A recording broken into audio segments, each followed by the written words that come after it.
ब्रह्मास्त्र से सारे हस्तिनापुर का विनाश हो जाएगा। जो तुम्हारे पिता को बचाने वाले, जो तुम्हारे पिता के पक्ष वाले थे, वो भी मारे जाएंगे, निरपराध लोग मरेंगे। और सुनो, तुम्हारा ब्रह्मास्त्र पांचों पांडव द्रौपदी को मार ही नहीं सकता। क्यों नहीं मार सकता? तुम्हारे ब्रह्मास्त्र का अपमान होगा, मार नहीं पाएंगे पांडवों को, तुम्हारा ब्रह्मास्त्र मार नहीं पाएगा। तुम जैसे नहीं मार पाए, तुम्हारा अस्त्र भी नहीं मार पाएगा। क्यों? क्योंकि उनके पास में कृष्ण है। कृष्ण, जिनके पास कृष्ण है, उन्हें कोई अस्त्र नहीं मार सकता है। तुम गलती करते हो। अरे ब्रह्मास्त्र का अपमान ना हो, ब्रह्मा के आशीर्वाद का अपमान ना हो, तुम संकल्प बदल लो। अभी इसी बात, संकल्प बदलो। पहले हथियार ऐसे नहीं चलाए जाते थे, बंदूक भर दियो चला दी। पहले हथियार चलाने से पहले पूजन होता था हथियार का, भगवान का ध्यान किया जाता था। आपने देखा है ना टीवियों में, महाभारत की लड़ाई दिखाते हैं, रामायण में दिखाते हैं, तो ऐसे धनुष को माथे से लगा के पहले प्रणाम करते हैं, फिर छोड़ते हैं। यही प्रभाव है हथियार का भी। मैंने कल डॉक्टर का उदाहरण दिया था, भगवान को याद करके सूखा डूखा डॉक्टर कैसा भी इंजेक्शन दे दे, फिट बैठ जाता है, और अपनी पढ़ाई के घमंड में देवे तो रिएक्शन कर जाता है। पढ़ाई के घमंड में नहीं होता कोई इलाज। भगवान की शरणागति में होकर, भगवान को सर्वोपरि मानकर डॉक्टर काम करता है। करने वाला वो है, मैं तो खाली भगवान का दूत हूं, मेरी दवा से हो जाएगा। अच्छा भगवान है ना, क्यों चिंता करते हो? इस तरह जो बोलता है, डॉक्टर की एक ही गोली काम कर जाती है। एक गोली, और मेरी भी आपकी भी एक ही गोली काफी है मारने को दुश्मन को, पर उस गोली पे भगवान का आशीर्वाद होना चाहिए। अच्छा बोलो, जन्म मरण किसके हाथ में? भगवान के। तो तू क्या राइफल लेके घूम रहा बाबड़े? तो तेरी राइफल से क्या हो रहा है? जिस गोली पर नाम भगवान ने लिखा है तो मौत आएगी, कल्लू की नहीं। तो कल्लू मरने वाला नहीं है। एक आतंकवादी को मारने के लिए 20-20 हजार राउंड गोली चल जाती है श्रीनगर में। रात भर फायरिंग होती रहती है, पर आतंकवादी ढेर होता नहीं है। क्यों होगा? जिस गोली पर नाम लिखा है तब तक वो नहीं आएगी बंदूक में, तब तक ढेर होने वाला नहीं है। क्या करें बताओ फिर?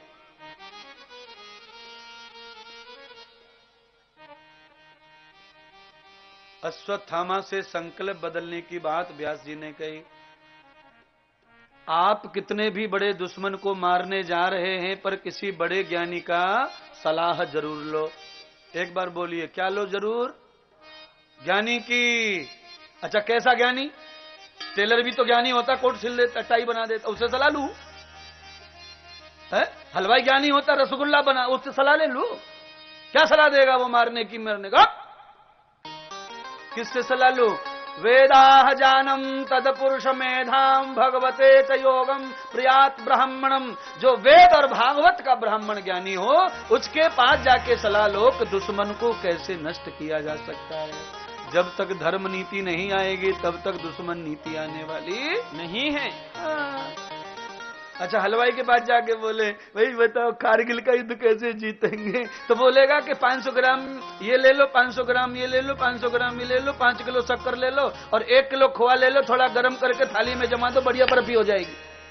अब बर्फी जमानी है, समझ लो। तब ब्राह्मणम यथा व्यासः, जिनका अभ्यास बहुत है वेद शास्त्र का, उनके पास जाओ। व्यास जी मार्ग में मिले, नाला गया नहीं था, भाग्य का बुलंद है, मिल गए रास्ते में ज्ञानी। ज्ञानी ने रोका और पूछा, और पूछ के कहा ये गलत हो रहा है, तू जल्दी संकल्प बदल ले। ओहो कमाल की बात है। संकल्प बदलने का मतलब होता है कंप्यूटराइज व्यवस्था। आप यहां बैठे बैठे भी चेंज कर सकते हैं अपने अस्त्र को। ऐसा था पहले, आज भी ऐसा है। 5000 किलोमीटर जा रहा है रॉकेट और यहां बैठ के वो हैंडल हो रहा है महाराज। ऐसा ही ये ब्रह्मास्त्र था पहले। संकल्प बदला,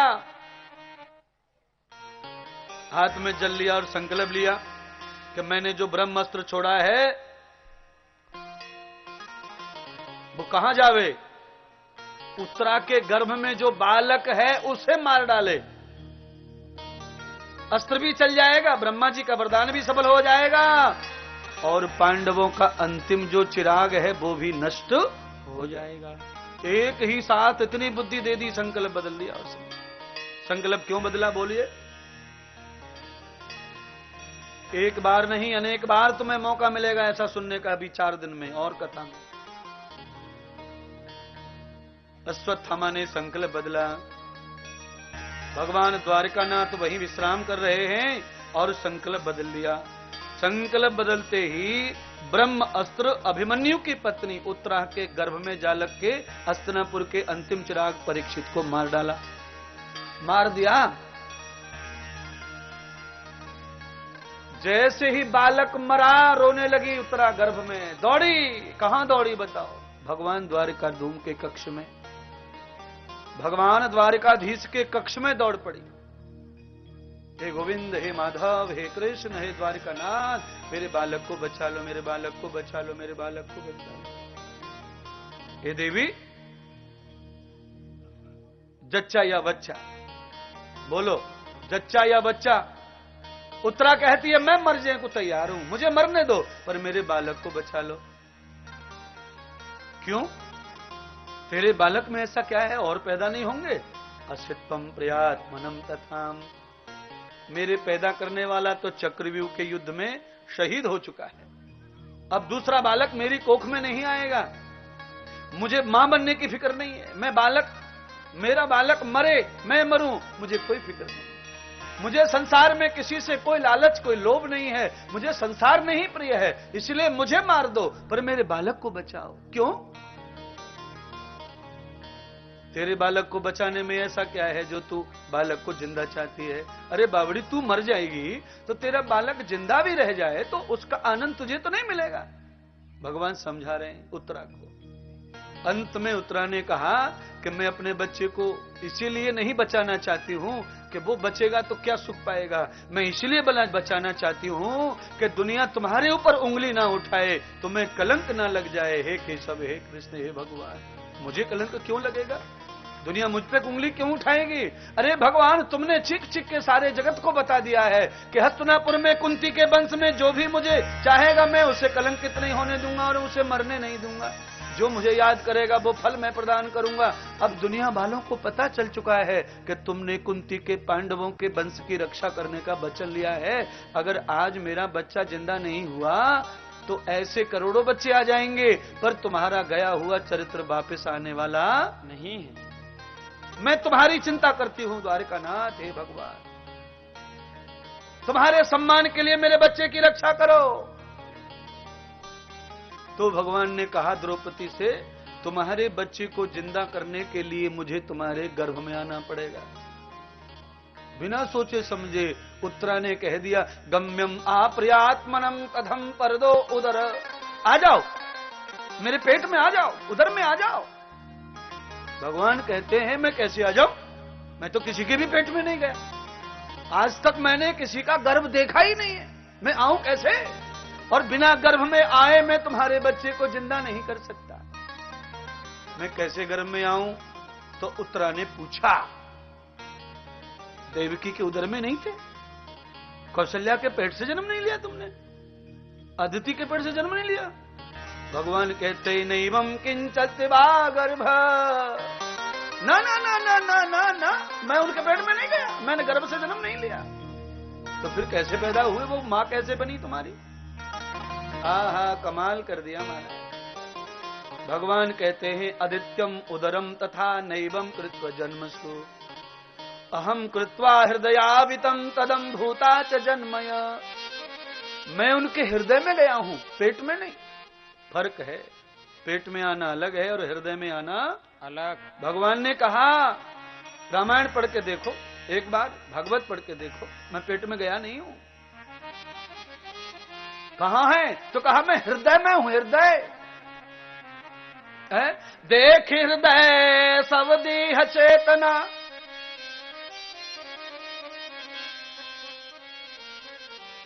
शत्रुभुज नारायण कौशल्या के सामने महल में आके खड़े हो गए और कौशल्या कह रही है, हे प्रभु, इस रूप में नहीं, इस रूप में नहीं, महात्मा संत जिस रूप में वरदान देके गए हैं उस रूप में आ जाओ। चतुर्भुज नारायण बन के आगे कौशल्या के कमरे में। कौशल्या बिस्तर पे पड़ी हैं और भगवान को देख रही हैं, प्रार्थना कर रही हैं, हे देव आप इस रूप में नहीं, संत महात्मा जो आशीर्वाद देके गए उस रूप में आइए। तब भगवान ने भय प्रगट कृपाला दीन दयाला कौशल्या हितकारी। भय प्रगट, अच्छा लेटरिन में से कोई प्रकट हो सकता है? ये तो 1.5 साल का हो जाए तब भी प्रकट नहीं होता, तभी वो करता रहता, पालने में बिस्तर में घुसा पड़ा रहता है। भय प्रगट कृपाला दीन, कौशल्या के हित करने के लिए भगवान ने बालक रूप को धारण किया महाराज। ऐसे ही वसुदेव जी का चतुर्भुज रूप में दिखाई पड़ रहे महाराज आकाश में, और वहीं से कह दिया, सारा उपदेश दे दिया। और वसुदेव जी ने कहा प्रभु इस रूप में आओगे तो देवकी को पुत्र और मां बनने का कैसे गौरव होगा, देवकी कैसे जिंदा हो पाएगी, उसके 7 बच्चे बर्बाद हो गए, आप बच्चा ही बन के प्रकट हो जाइए। तंत्वा देव समाहितम। अरे उत्तरा, दोनों राम अवतार और कृष्ण अवतार दोनों हृदय अवतार हैं, गर्भ अवतार। मैं कैसे तुम्हारे गर्भ में आऊं, मुझे तो लाज लग रही है। दुनिया थू थू करेगी, बिना पति का बालक आया कहां से, आया कहां से, लोग ऐसा बोलेंगे। और तुम्हारे पति का जो बालक था वो तो मर गया, मैं क्या करूं। ओहो कमाल हो गया महाराज। चतुर्भुज भगवान आज उत्तरा के गर्भ में चले गए, चक्र लेकर के भगवान बालक स्वरूप प्रकट हो गए महाराज उत्तरा के लिए। चतुर्भुज रूप नहीं लेके गए भगवान, क्योंकि मान सम्मान की बात है। भगवान किसी के घर में गर्भ में जाए तो वो मलमूत्र का रास्ता है, वहां भगवान नहीं गए। भगवान ने अपने आप को जीव बना लिया, मानस। भगवान ने अपने आप को बालक बना लिया। बालक ऐसी जाति होती है कि उसको मलमूत्र का कोई घृणा होती नहीं है। दिन भर मलमूत्र में पड़ा रहे बालक गुदड़ी में, उसे कोई फिक्र नहीं, उसे कोई टेंशन नहीं है। तो भगवान ने बालक जीव मानस रूप बनाया और भगवान प्रवेश हो गया गर्भ में उत्तरा के। और भगवान से क्या चाहते हो बोलो, इससे ज्यादा और क्या भगवान दे वरदान, प्यार मोहब्बत।